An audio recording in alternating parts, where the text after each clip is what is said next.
So, a part of his GA responsibilities is to speak to you every semester on a topic, and so this is our first Wednesday in March, and it is Nutrition Month, so he is starting out with a nutrition topic that he's going to talk about and break down for us, and then later this month on the 19th, we'll have a cooking demonstration by our own Dr. Emperor. So that'll be our 2 Nutrition Month Wellness Wednesdays. Next week is, we'll switch gears, the financial wellness. This is the one that was rescheduled from January. And we've got regions, 2 representatives. One is Chase Frost, who is an investor with the regions, and then we have Jake Jacobs. He's the man with the bike that brings us the green bike every year, and he will be speaking more from the banking standpoint, but the focus of this session will be on investing, so investing 101, and these are topics y'all have requested. They just keep being requested over and over, so that's what that is. So anyway, without further ado, and hello to the virtual audience, RFW in the chat, and now we'll go ahead and get started. Craig, it is all yours. Yes, thank you, Ms. Alice. Thank you, all. Good to see y'all. I'm always grateful to be able to share with my friends just some of the things I'm learning here as a student at the University of North Alabama. So thank you. We're going to talk about understanding macronutrients for better health. Okay? So have you ever wondered what fuels our day? How are we able to work? How are we able to play? How are we able to just live, sleep? How do we build muscle? How do we lose muscle? How do we build fat? How do we lose fat? Lose weight? Well, the answer lies in macronutrients. What are they? Macronutrients are nutrients we need in large amounts.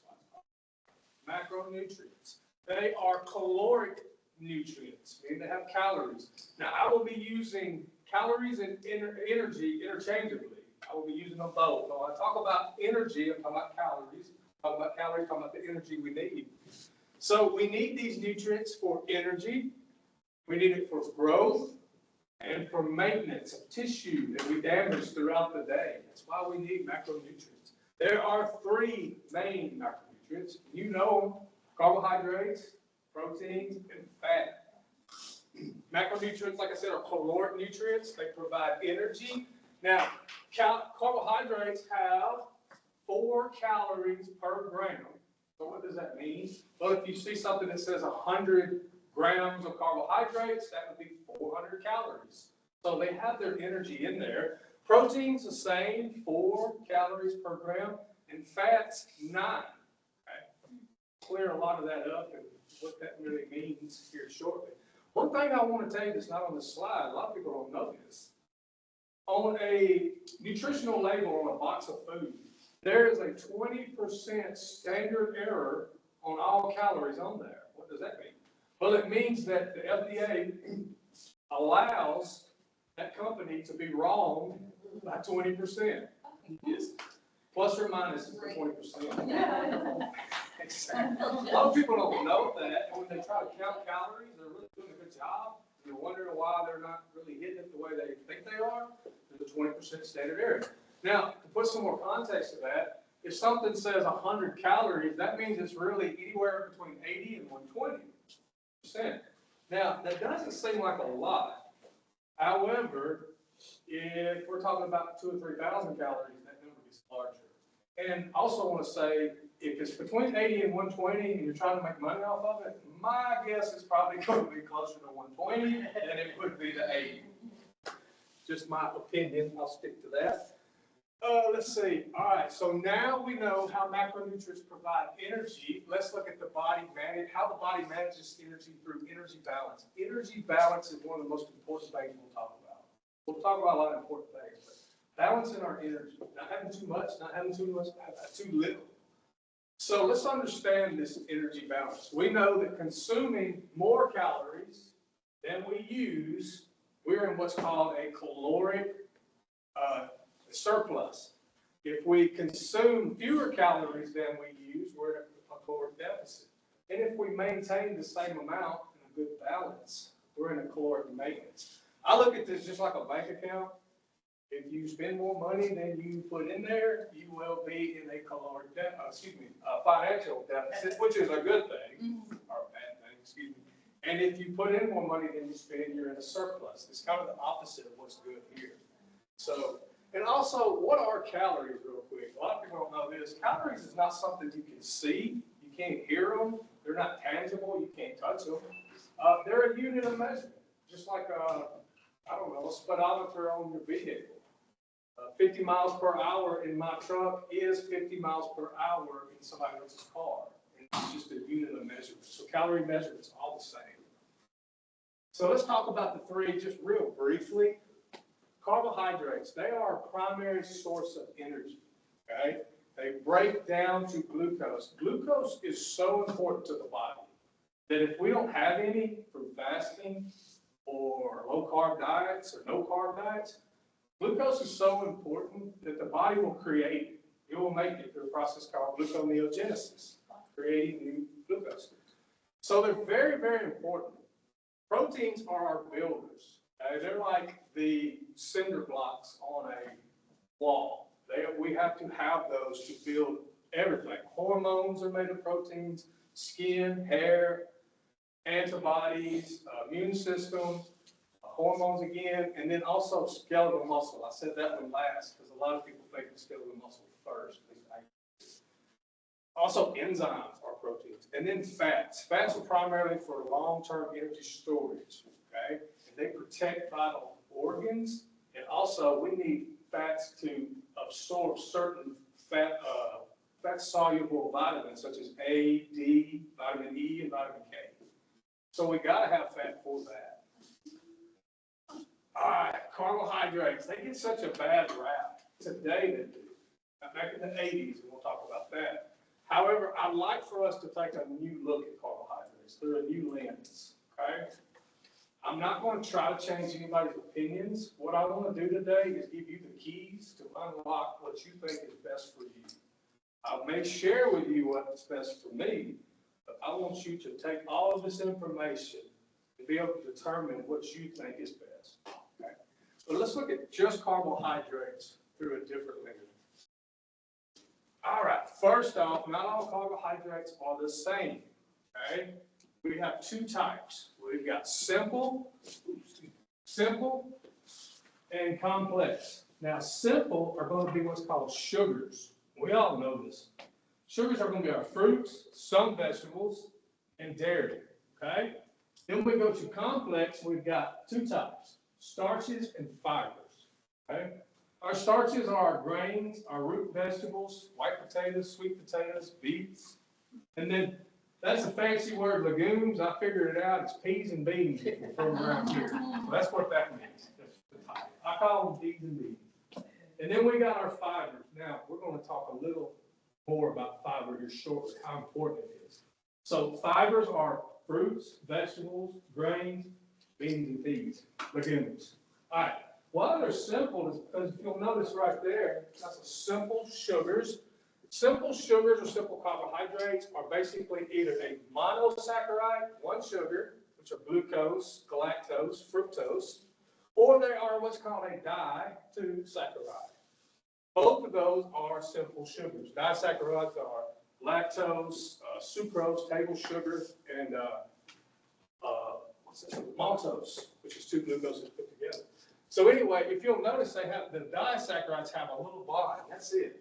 Doesn't take much to break this bond, so digestion is pretty quick. Okay? Even though it's two, it still does not take long to get into your bloodstream. We'll talk about why that's important. But if you look at the complex carbohydrates, you'll see they're made up of a bunch of simple sugars. That's all they are, with a bunch of bonds. So when we eat complex carbohydrates and in our intestines they get digested, it takes a little longer to break down, so it doesn't go straight into our bloodstream as rapidly as the simple sugars. So simple sugars, they are made of one to two sugar molecules. Example, glucose, fructose, lactose. Lactose is a disaccharide, still a simple sugar. Now let's talk about two different types of simple sugars.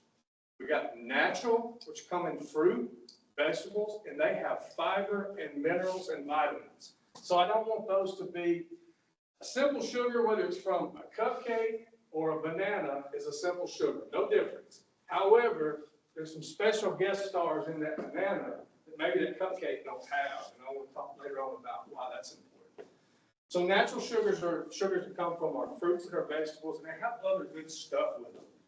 They have vitamins that we can't find in other foods, so they're very important. And I don't mind going ahead and saying this, because I'm going to say it at some point, there's only one bad fruit, in my opinion, and that's no fruit. That's the only bad fruit there is, no fruit. Now, there are better fruits than others. So we've got natural sugars, and then also we got processed sugars. They're same molecules, there's no difference. However, they don't have none of the vitamins, unless they're fortified, that's a different story. They don't have none of the fiber, definitely does not have that. And we'll talk about why fiber is so important to our bodies. So they give us the sugar spike. It can cause weight gain, even a lot of these can. I'm enjoying them. I have a philosophy I'll share real quick. I think it's okay to eat all kinds of foods. It just depends on what I'm living on. You know, what am I eating as a staple diet?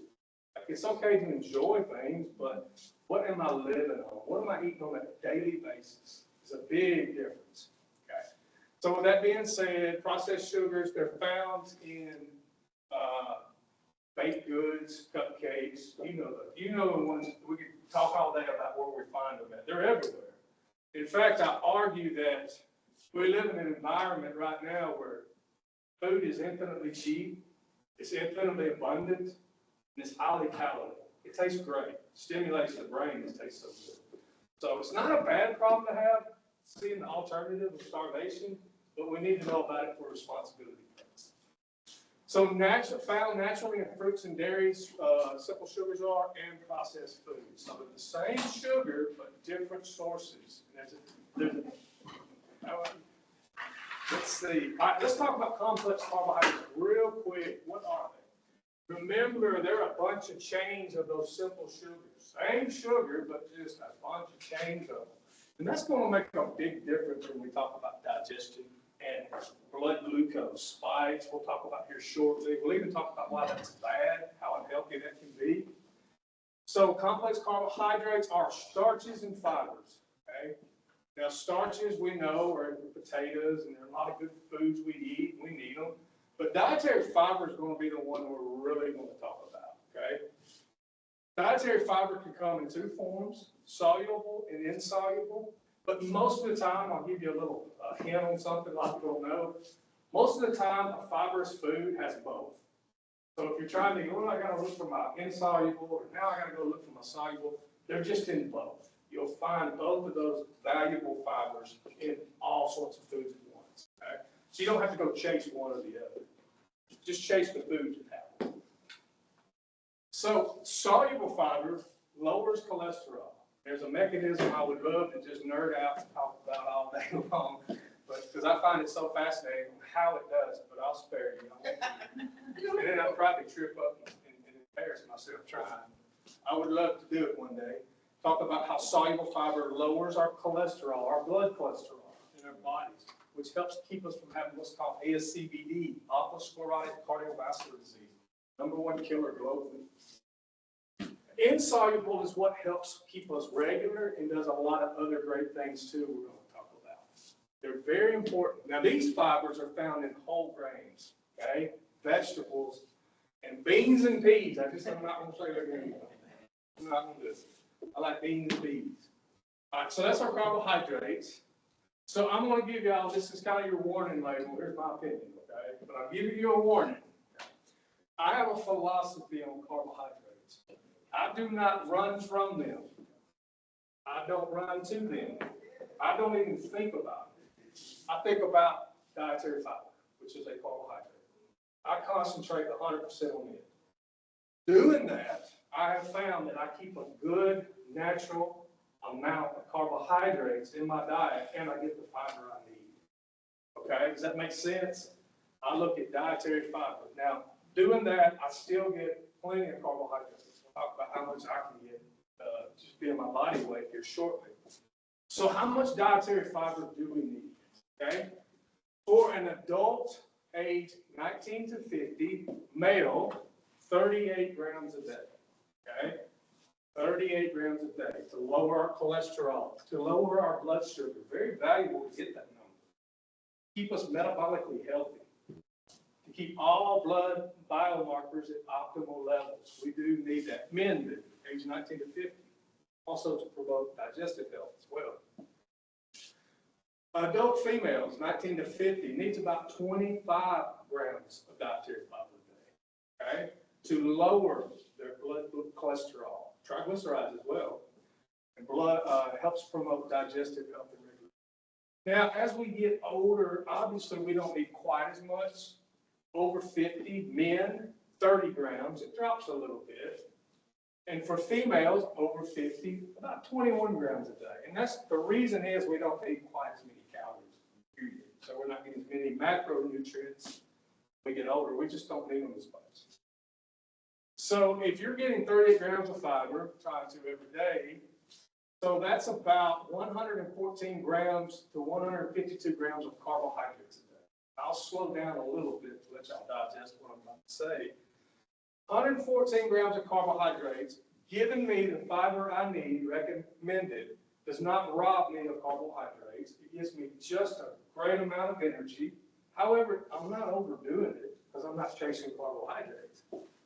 The average American gets around 300 grams a day. Now, I read that in literature many times. I still find that number kind of low, but that would be a personal opinion just looking. That's what literature said. Average American consumes around 300 a day. However, 300 grams of carbohydrates a day with only about 15 grams of fiber. So you see the discordance in this powerful macronutrient, carbohydrates they are, because they have fiber and other things.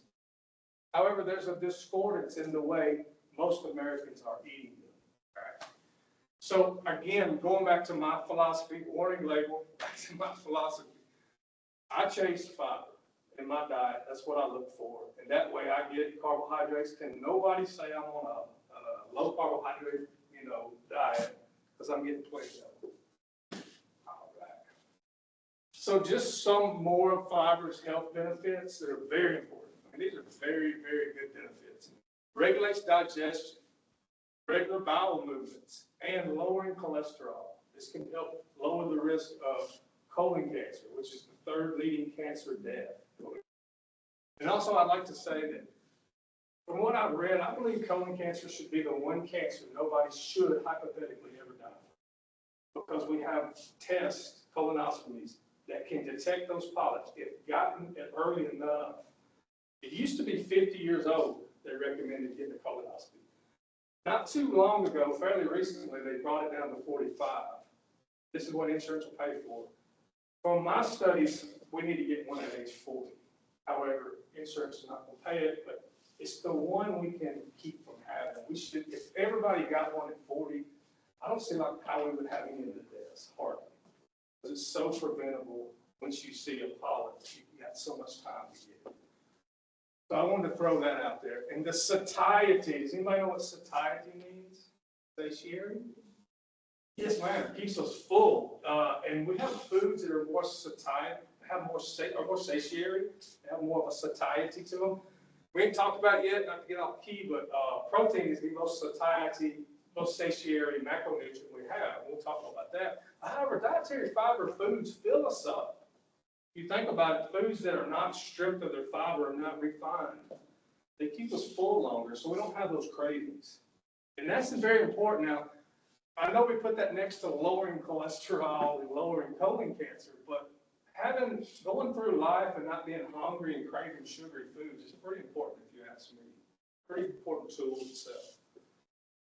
Most fibrous foods, if you think about it, have a lot of nutrients in them. What are fibrous foods? Fruits and vegetables. Lots of nutrients in them. Right? And obviously, when we talk about fruits, some have more fiber than others. I said a while ago, I don't believe there's but one bad fruit, that's no fruit. However, I do personally choose fruits that are higher in fiber.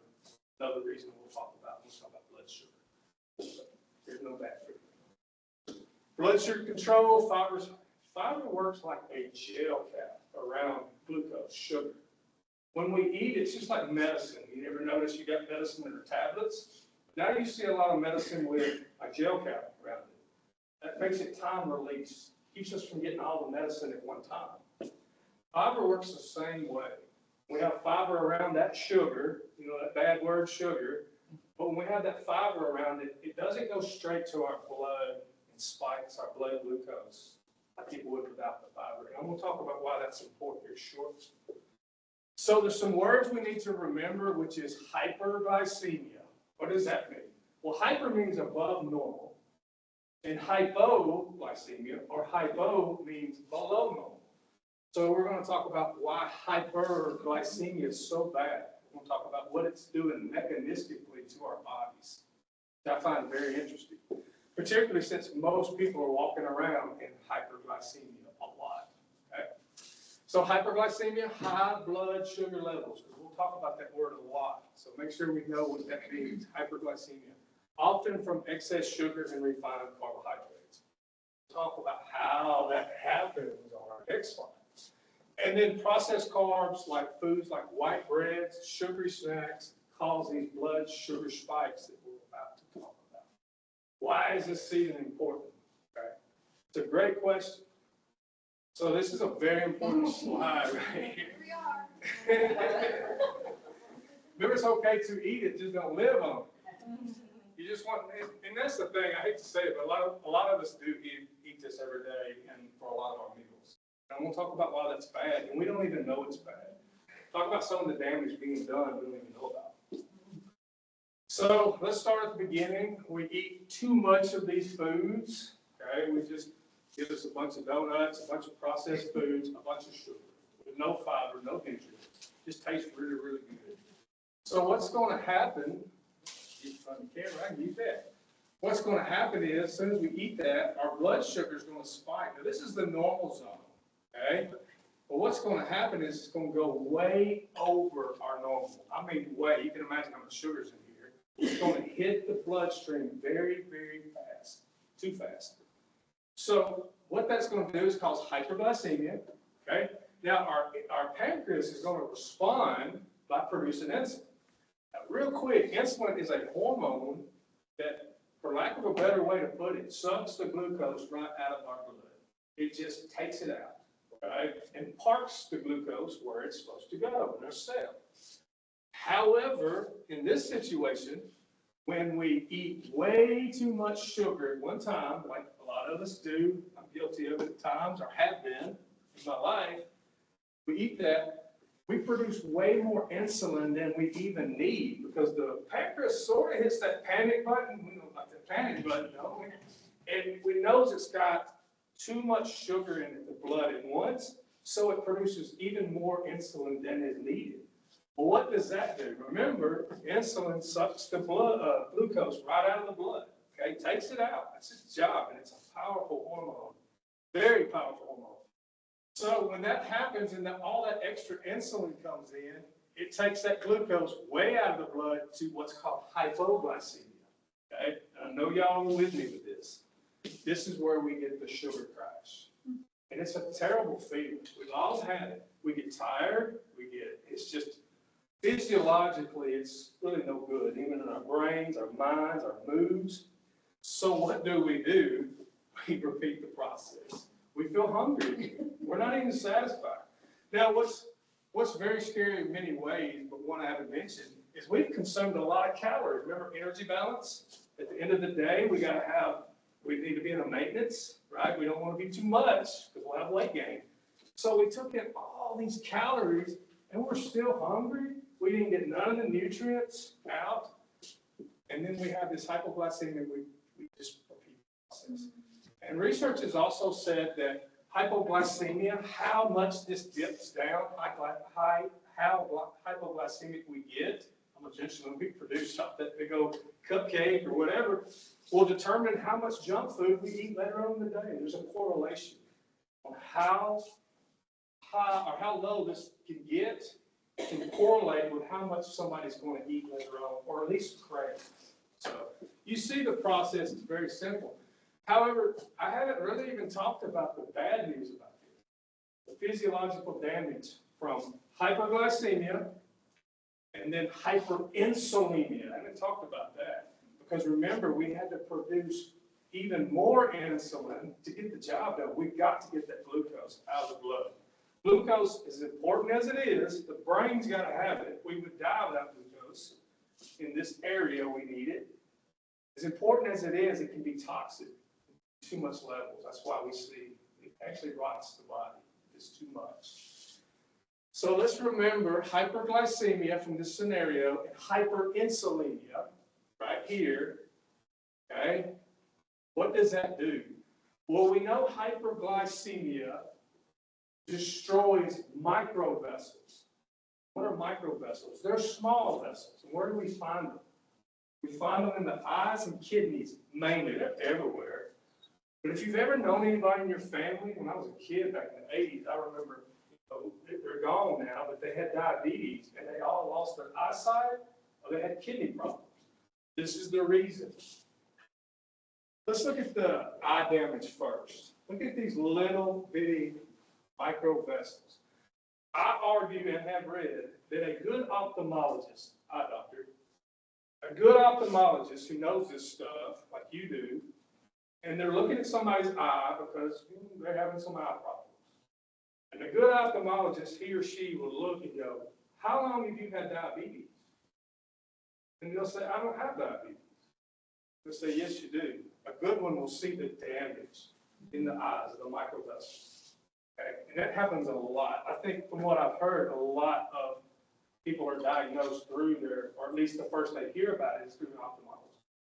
So also look at the little microvessels in the kidneys. That's why you always see kidney damage associated with type 2 diabetes. Always, because these micro damage. All from hyperglycemia, high blood glucose, which we're in a lot. Also neuropathy, which you know what that are. Yes, neuropathy, that's with the nerves. Because see, nerve cells, that's a neuron right there. It has to be supplied with oxygen and glucose. Nerves do as well. These little microvessels get damaged too, hyperglycemia. Now remember hyperinsulinemia, they're correlated. When you're in hyperglycemia, your pancreas is starting to produce a lot of insulin. So we get this double whammy. It's double insult. So the insult of that is coming from hyperinsulinemia, which affects macrovessels. So we got our microvessels being all from this previous slide of those scenarios that we're doing for 30, 40 years. And you see where this is going, the trajectory. So the hyperinsulinemia affects macrovessels, larger ones. And over time, if it's in a coronary artery that's getting damaged from the hyperinsulinemia, then a heart attack can happen or it can contribute vastly. If it's in a carotid artery, we hear of strokes. And I argue personally, I think a stroke is the most scariest of them all. The recovery part. So we're getting this double whammy from the hyperglycemia and hyperinsulinemia. In fact, a lot of people are in hyperinsulinemia and don't even know. I have no idea. It's just because of our diet. All right. A good intervention. Some good news, because all that was kind of bad. You're Debbie down. No, I hate to be that person. A good intervention. This is very good. I hope everybody takes this. If there's just one little thing y'all learned from this pea brain right here, I just hope this would be it right here. A great intervention for every time we eat a meal. Research has shown time and time again how walking, just a simple, I'm not even talking about power walking. I'm talking about instead of sitting after a meal, just a good walk, contracting those skeletal muscles. Because we have to have insulin to get the glucose in there. We all know that. However, when we contract skeletal muscles, we don't need as much insulin. So even if we go and get a little ignorant on our cupcakes and our donuts, you know, if we do a little walk afterwards, we don't get that hyperinsulinemia You don't need as much insulin. Does that make sense? To get the job done, to get the glucose into the muscle cell. And we can see right here, and this, let's pretend this is after a meal that's not the best meal. Okay, let's just say we just went somewhere and it was a special occasion. Sitting keeps that glucose up a little too high, then our spike, like we talked about earlier. But if somebody were to walk after a meal, any meal, you can keep that blood glucose and that insulin at an optimal level, which I would say would keep the microvessels and the macro vessels very healthy throughout life. It's not a bad habit to get into. Maybe you could find a little route, you know, it's not a long walk, 10 minutes. Maybe you could only do 7, whatever it is. Maybe you got a stop sign up the road. It's not far. Get in a habit of walking up there and back. You would do some profound results for your body from that. All right, we're just kind of, this is carbohydrates. I kind of spent a little bit more time on carbohydrates than I would on the other ones, just because I think today we've got a bad rap with them. There's a lot of misunderstanding of carbohydrates. Again, simple and complex. They're the same except for the digestion and the blood spike, blood glucose spike. The harmful effects of processed carbohydrates, they keep causing those sugar cravings. It's just a vicious cycle of hungry, sugar spikes, insulin. We talked about the micro and the macro vessel damage from doing this for many, many years. And also viewing carbohydrates. This is my view. I'm not telling you all how to think. I would never do that. However, I'm just sharing with you how I look at carbohydrates today. I don't run to them. I don't run from them. I run to dietary fibers. And they are carbohydrates. Focusing on fiber-rich foods, fruits, vegetables, beans and peas, not legumes. Fiber helps prevent these blood spikes. Remember, fiber works as a gel capsule. So you can eat some more sugar, not telling you to, but or you don't get the same physiological damage when you got fiber in our food. Very good for us. And reduces blood cholesterol. That's very important. My favorite macronutrient, you wouldn't know it because I'm not going to spend a whole lot of time on it. I got some interesting stuff I want to talk about with it, but I could talk about protein for it. It's my favorite one. It's the only one that I think we should get in an absolute number, and I'll talk about that. What is protein? Protein is the building blocks to our bodies. It's an infrastructure. We can use it for energy, but we don't want to. To me, I argue, why would you use your muscles to energy? That's like building a beautiful coffee table for firewood. You put all that time into building your muscles to go use it for energy. It's not very smart. It's like putting a lot of time into building a home next to your home, a real nice one, to use for extra parts. We don't want to use it for energy if we can help it. So we need our protein for repairing our bodies, tissue, immune cells. Immune cells are made of proteins, antibodies, enzymes. Now the thing about protein is they're made of amino acids. Many of you know this. It takes 20 different amino acids to make a protein, any protein, an antibody, a skeletal muscle, any protein. It takes 20 amino acids. Our bodies create 11 of them. They make it on their own. We don't have to worry about it. They're called non-essential. However, we have to get the rest of the 9 amino acids through our diets. So when we talk about protein, I look at protein different than probably most people, at least different than I used to. I look at protein as a multivitamin, okay? Just a multivitamin here. What's in a multivitamin? A bunch of vitamins, exactly. The protein is the multivitamin. The vitamins inside, A, D, A to zinc, is that what Central says? That's the amino acids. And they all do different things. All amino acids have a specific job. Now remember, we create 11, but we've got to get these 9 in our diets. These 9 amino acids. These amino acids are the building blocks to a protein.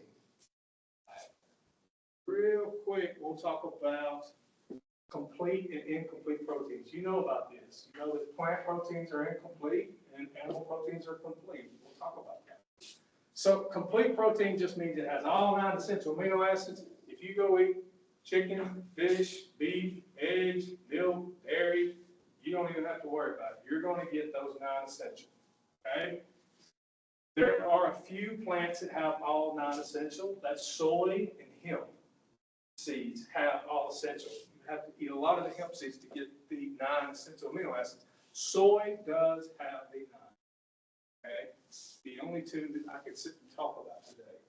All right, this gives us all 9, problem solved, nothing to worry about. This, I get mine every day from this.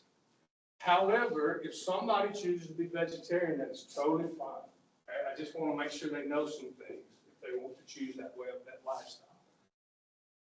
Now, there's a lot of misunderstanding about incomplete proteins in vegetarian foods and plants. They have all 9 essential amino acids. They're just lacking 1 or 2 in sufficient amount. You always get told, oh, well, you know, corn is lacking methionine. No, it's not lacking it, but it doesn't have that particular amino acid in the right amounts. Okay? So we'll talk about that for a second. Plant-based proteins are beans, lentils, nuts, seeds, grains, rice, wheat. They all have protein in them. They have 9 amino acids essential, but they don't have them in the right amount. For example, it's hard to see, so I'll have to guide you through it. Corn right here has all 9 except for tryptophan and methionine. They're a little low in that one. So you don't get those important amino acids. One of them is for our serotonin, which is good for our mood. Don't get that.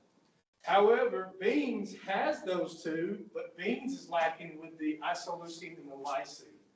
Problem solved. If you combine those 2, you can get the amount of amino acids. I would also say you're going to get a lot of other stuff too, a lot of extra calories and carbohydrates, because carbs aren't bad. However, mixing those, you're going to get a lot of extra other calories too. So just be mindful of that. All right, how much protein do we need?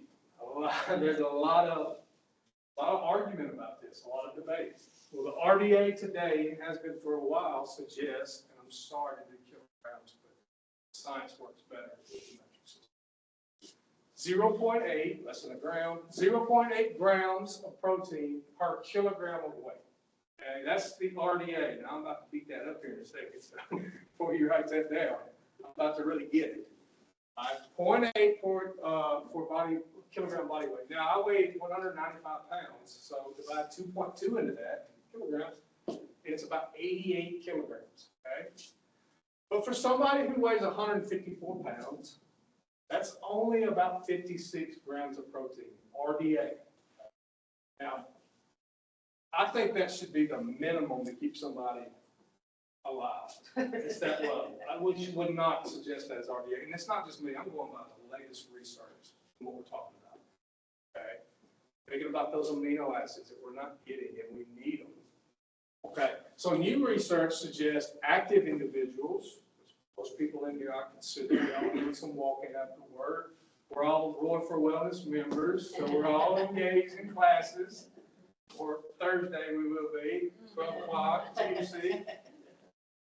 1.6 to 2.4 grams. Now, I'm not trying to throw a lot of numbers at y'all, and don't worry about how to do the math and stuff, but if you want to take a picture, write that down. That's what the new research is showing per kilogram, okay?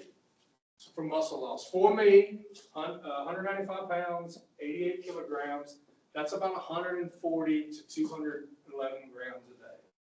Now, I don't get 211 grams a day. The reason that's the top number is after the 2.4 grams per kilogram, there's not a significant benefit.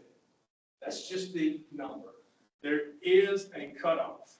Between 1.6 is the minimum I need to build muscle and to keep muscle. And the older I'm getting, we're going to talk about here in a little while why that's really important. Start to lose muscle, okay? But after 2.4 grams, meaning if I decide I'm going to start getting 300 grams a day, whatever reason, I'm not going to get no significant benefits. There is a cap off, okay? And it seems to be about 2.4 grams per day. After that, just don't worry. Protein distribution, very important. I know y'all know all this stuff. I just have to mention it. We don't want to get, I wouldn't want to get that 140 grams, 160 grams in one meal. And if I can help it, I don't want to get it in two. I want to try to get my numbers throughout the day. Body utilizes the protein way better that way. Way better for building muscle. This is my favorite slide in the world. If hypothetically somebody made me teach algebra, this would be on my algebra math class. I don't know how, but it would make its way. I love this slide. This is one of the best illustrations of what happens to us as we get older naturally. Okay? And it's very simple. I'll walk us through it because it's really, really simple slide. I love it. So this is, let me be mindful, this graph is of a typical person. This is not somebody who's going to lunch and left class. Okay? They're not going to the gym and working out. They're not even doing some of the exercises you all suggest. And they're not getting their protein like we're talking about. Just a normal average person who needs to be hearing this. Okay? So at the bottom, this is the age. We'll start with 25, see how it goes to 30, 40. Over here is the muscle mass they have on their body, the maximum capacity of muscle mass. So obviously at age 25, we are peaked out. Remember, they're not working out. They're not getting their protein in. They're just 25 years old, maybe working a job and hitting the recliner after work, okay? But they still have 100% of their muscle, okay? They're not working out, but they're not losing muscle. As we get older, you see how it declines. And I argue 30 is so young. And at 30, this process starts. Now, I don't really talk about the age 30 when I'm in classes because I really talk about 50 because even though it does start, it's not drastic, okay? I think we're looking at about 3 to 8% muscle loss after the age of 30, which is a lot, don't get me wrong, but it's not so much we're really noticing it. Now, we don't think we're noticing it, but we are. But after we hit the age of 50, this starts to go down. This muscle loss just naturally goes down. And I argue, what is age? I say this all the time. Age is the loss of muscle and bone. That's what getting older is. It's just losing that muscle and bone. This doesn't have to happen, by the way. That's what age is. And it starts. In fact, from the age of 50 or age of 20 to 80, we've done lost nearly half of our muscle mass naturally. Half. From what we started right here, by the time we hit 80, we've lost half of it naturally. And that's what age is. After the age of 50, muscle and bone both have to have a reason to stick around. If we don't give it a reason, it will leave us in that age. And this is a nutrition topic, so we'll talk more about protein, but exercise and strength training is the greatest medicine for this as well. My favorite slide, I love it. I could probably spend way too much time on it, but I'll spare y'all. Why does this happen? Why does this right here we talked about? Why does that happen? It's basically because we lose these anabolic hormones that we have when we're 15, 16, 19, 20. We start to lose these anabolic hormones. These hormones are so powerful that even a 15-year-old kid who plays video games all day on summer and does not move or get any exercise, although they're not building muscle, why would they? But a 15-year-old is not going to lose muscle like somebody who is 50 years old who does the same thing, okay? Because of the hormones, the growth hormone, the testosterone, the estrogen, the IGF-1, powerful anabolic hormones. We start to lose these. And we get into something in age called anabolic resistance, okay? That's what's really happened mechanistically. We're getting resistant to basically the protein we're eating. We don't get the same response. Okay? Anabolic resistance, where we don't get the same response to even exercise or protein. We're losing these hormones. Okay? And this leads to sarcopenia. All sarcopenia is age-related muscle decline. That's all it is. That's what our aging is. We experience sarcopenia. Sarco is Greek for muscle. Penia is poverty, muscle loss. So real quick, what is anabolic resistance? We need to know just so we can be aware, the power of awareness. So I know this kind of looks, that's a cross-sectional of a muscle of a young man. Okay? Let's call it a thigh muscle. Okay? And if you'll notice, all the red is the muscle part. You can't really see it, but there's a little fat around there. It's normal. We got to have body fat. So Good body composition is what I'm getting at. Good muscle, low body fat, very healthy. We hit that age where those hormones are not the same. It's going to happen to everybody. It's happening. So we don't have them. That's going to affect our vascular system. Plus, remember, we're eating all those carbohydrates, that hyperglycemia, we're getting that damage as well, which it all contributes, all in one. So the vascular damage is also from life, is also contributing. And I won't get too nerdy on satellite cells, but the reason muscles can do what they do, rejuvenate, is they have stem cells called satellite cells. They're so cool. And we lose the activity of these satellite cells as we get older. This is all happening. But that's the bad news, but there is some good news. This does not have to happen to the accelerated rate that it is. We can mitigate all of that through exercise and strength training, and also nutrition. When I talk about nutrition, basically making sure you're getting those things we need. That's so important. You figure out what numbers you need. Please do your own research. I just want to share with you how I personally feel, and this is the avenue I'm going with protein. All right, protein needs for older adults. Why is this so important? Well, older adults need more protein. Guess what older people do not want more of? Protein. The older we get, we lose that appetite for it. I don't know why. I can see it personally, and I can also read about it.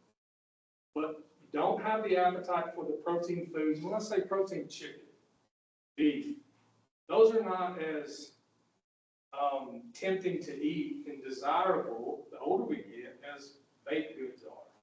Muffins, stuff for breakfast like that have no protein in them. So we start to lose this muscle mass. Again, older adults are recommending the same amount. I would even argue more on the 2.4 upside. Protein powders are very good. Do your research. It's up to you. Like I said, you can go find a video that contradicts everything I'm saying, and you can turn around and find another video that agrees with me spot on. I am going by literature and the stuff that I choose to do. So do your own research always with anybody. So antibiotic resistance reduces the body's efficiency to use protein. Not to get mechanistic, and we could look into a cell and see what this antibiotic resistance is, but basically we don't get the same response. We don't get this muscle protein synthesis building muscle. We don't get that from a meal of protein like we did with the 15. That's why this macronutrient protein is so important. But it's really the amino acids that's so important. Protein is just the capsule, it's the vehicle to carry all those 9 essential amino acids we need. Okay? Key takeaways, and older adults should get 30 to 40 grams per meal to induce muscle protein synthesis. Okay? It takes that much of a bolus to induce it. It's a lot, I get it, I know. I think about that when I'm getting ready to do any presentations or teaching on that. I think about people in the audience, that's a lot. It is. But that's how we manipulate the aging process. There's ways to do it, and it's not always the easiest. It's just life, I guess. However, there is a way. And we do have, today, if you think about it, it's so much easier to get protein than it would have been 50 years ago. So we can do it. There's other stuff. I know Dr. Renfro can help us out on that avenue with the Publix and the good foods and nutrition, that aspect. This is just the why right here. We can talk about how to get it on another day. So let's talk about fats. I think fat's one of the most understood macronutrients there is. We won't talk much about it. So widely misunderstood that this is what we got. Does anybody know what that is? Anybody remember that? Does anybody know why we don't see that no more? Because our obesity rates just went skyrocket high after this. People did not know how to read this. Look, there's crackers, looks like Cheerios. I sit and looked at it with even a magnifying glass to make sure what that was. It looks like Cheerios. We've got spaghetti noodles, bread. I don't even know what that is. Look at that serving size. No, and I was fixing to get to that. Entire plate. Absolutely. And somebody would read that saying, oh, this is the way I need to eat. I need to try to get 11 servings of that. We all together could pick apart this whole thing, but I'll just look at one thing. How good is olive oil for us, if you don't know? So good. Oatmeal candles, It just nourishes the body. People, there is no olive oil or any other healthy fats. Omega-3, oh, don't get me started on omega-3s, how good they're a fountain of youth for our bodies. And people were not getting those. We were seeing this rise in obesity. So this came out in 1992. It didn't make it that long, too long, if you ask me. So some fats are harmful, but many are essential. Let's talk about fats for a second. So we got 3 types of fats, and the one thing I want to do in the short time I got is to tell us why saturated fats are bad. I think anybody can, or too many of them, by the way. I want to eat them. I eat saturated fats and food every day. However, why I need to be mindful of not eating too many. So saturated fats found in animal products and some plant foods like coconut oil has saturated fat in it. And then unsaturated fats. We got mono and we got polysaturated fat, unsaturated fats. Mono means it's only got one double bond. Poly means it's got several. And that does mean something when you look at the structure and what it does to your body. And then we got the worst one of them all, trans fats, artificially made. Most of them. There are some trans fats in limited amounts. It's not even really bad for you in animal products. The ones we're talking about are the ones that are engineered in a lab. Basically what they do is they take vegetable oil that's a liquid at room temperature and they hydrogenize it. They put hydrogen ions and they turn it into a solid. What can we do? Your body. So we'll talk about what it does. I find it very interesting. We've got just a few minutes on. So look at the chemical makeup of a saturated fat. I'm going to explain why this is bad for our bodies. And look at the chemical makeup of an unsaturated. We're not looking at trans yet, just those two, saturated, unsaturated. These are straight because they have no double bond. It's a biochemistry thing to talk about. They have no double bond. They're packed solid. This is why they are solid at room. However, an unsaturated fat is either got one double bond or poly, meaning it's more loosely like this. Why does that matter in our bodies?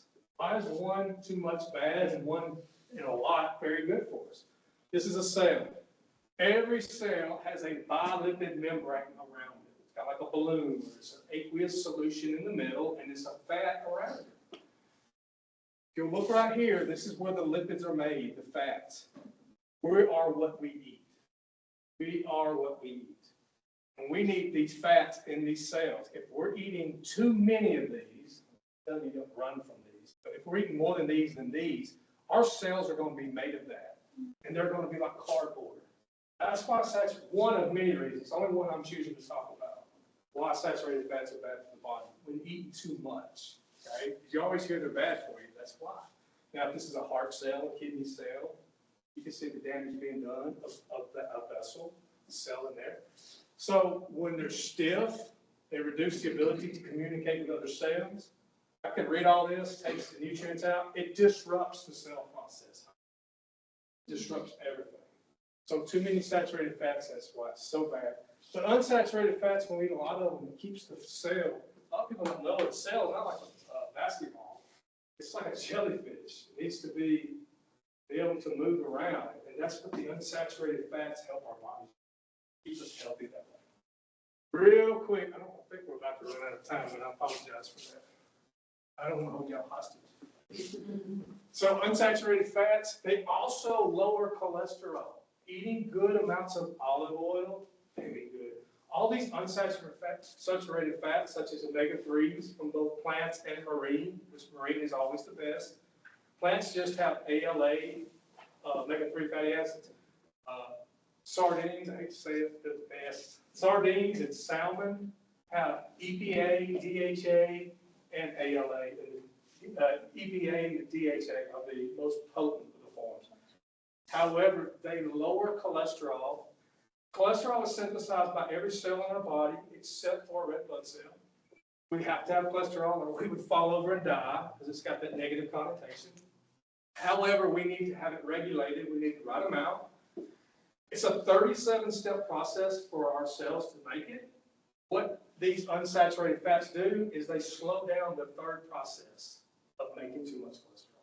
They work the same way almost as a statin, a drug, okay, except for the statin blocks this third process. Unsaturated fats, they don't block it because you don't really want that if you don't have to. We just want to kind of slow down. Either way, that's the mechanisms. The outcome is it lowers blood cholesterol, keeping us from having atherosclerotic cardiovascular disease, strokes, and heart attacks. Saturated fats are so good for us. Particularly, I like to talk about omega-3s and olive oil. So good. Dangers of trans fats, stay away from them. No, we're going to eat those. We just don't run from them. Don't be scared of them. Enjoy your foods. Just try not to get way more saturated fat, trans fats as we do our unsaturated. Try to keep a good balance. Okay, the body's resilient, by the way. We can handle stuff. We just need to be really mindful. So, dangers of trans fats, real quickly, cause a lot of inflammation, which is terrible for our tissues, destroys them. Increases our bad cholesterol, LDL, I hate saying that, but it does, and then it decreases our good cholesterol. Keeps us in what's called dyslipidemia. And then it also causes insulin resistance. It's a contributor to it. And real quick, last slide, how trans fats do the same we talked about a while ago with the lipid bilayer of the cell, but trans fats are so much worse than saturated. They make this right here, this is a cell membrane, they just destroy it with its texture. It's just one of many reasons. Sorry, I'm rushing through, but I said I don't want to keep it any longer. Okay, that's it. Y'all have any questions for Craig? How many grams of healthy, yes, like olive oil or avocado, how much should you have a day? What's too much? Okay, I can't answer that without throwing in energy balance. Okay, as healthy as it is, it's still got a lot of calories. Okay. So that's a brilliant question, Dean. I'm really glad you asked. But the only way I can say is, well, there is a cap because you got to eat other foods. It is a lot of energy. So you want to be careful of not getting 1,000 calories from it or 500, or, a cup of olive oil would feel good. And also, to answer the question as well, it doesn't take a much of it all. Have that only handful. We're talking tablespoons are getting profound health there. So I had to throw in energy balance, 9 calories per gram fat. So if I'm trying to be healthier, I'm eating Greek yogurt, which has protein, add granola that's relatively healthy, and not breaking my budget, and then adding fruit on top. I sometimes feel like I get hungry faster. Yeah. Is that because the dairy, and even though it's protein, it's still not, the sugar is what, that just clicked when you. You're right. You just answered the question perfectly. Yeah, you know you got a good amount of protein. I would argue more than most people are getting, so that's a great step. You got a good amount of protein, high satiety, satiety, but there's probably still, when we balance in those macronutrients, sugar in there. What's the source of fiber I can put in it? I think apples are one of the best. It has a pectin fiber, because not all fibers are the same. I could have really nerded out on all this stuff. But apples is one of the best. Fruits and vegetables are the best fiber sources. Now, grains are good. However, let me say this. I know a little about farming. A bushel of wheat costs $4 a bushel. They can make 40 boxes of Cheerios out of that $4 bushel and sell it for what? I don't know what cereal costs, $5, $6. It's a lot of money in wheat. A lot of money in there. So you're going to find that in everything. It's cheap, it feeds people. So we have to be really careful. It's bad unless it's stripped of all its fiber. I think another option that might be good for you is mid-morning. And that'll get you through. Or you can, am I sharing my granola recipe? Yes, because you're Yeah, because I make granola. she's gonna, yeah. Because it is expensive and I make my own. She makes her own. I will. March 19th. But you can up your nuts in your own granola, because I put a third cup granola in mine too. Okay. But you can up your nuts in your granola if you want.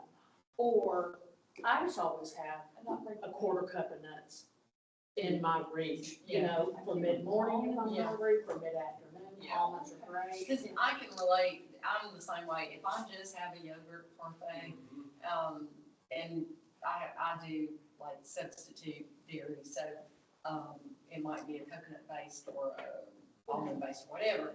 But, I'm hungry.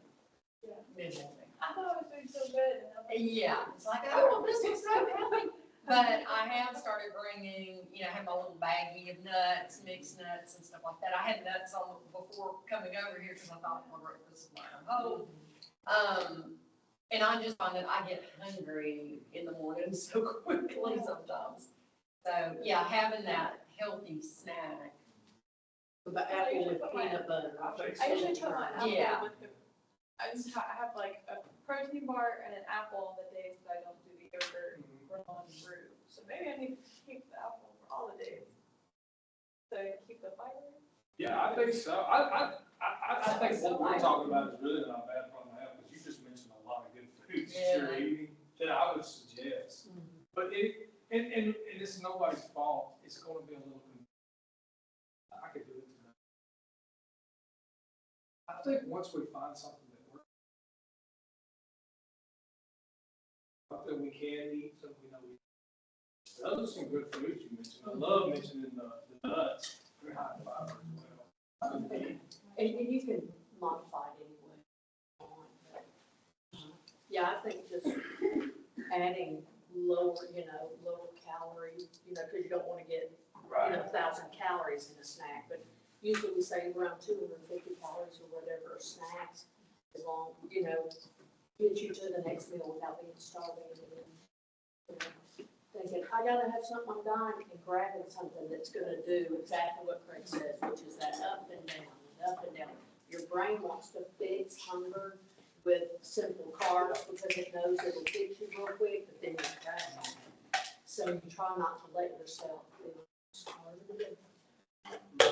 Do we have any virtual audience questions? Okay, and y'all can hang around afterwards, but since we're, pushed for time, I wanna go ahead and do this, and make sure you get our drawing, and you should have an evaluation to complete, you can leave that there at your table, we'll get it, and Craig, since you are the speaker of the hour, we will let you pull. This is, for a bento box, since it's Nutrition Month. And that's a healthy box with all you're on winning streak, Miss Vanessa Witt. You're on a winning streak. All right, congratulations to you. And, we just appreciate y'all coming out. This was great information, Craig, very informative.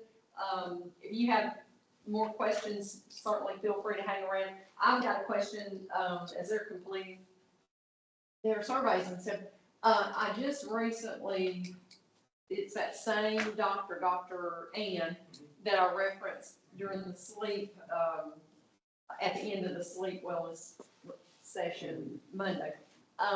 So in that same e-newsletter at the end, when she was going over her her bedtime routine, she said after dinner, she and her husband, they do like a max 10-minute walk, but they do a 5 to 10-minute walk, and she talked about the glucose, just gonna briefly talk about that.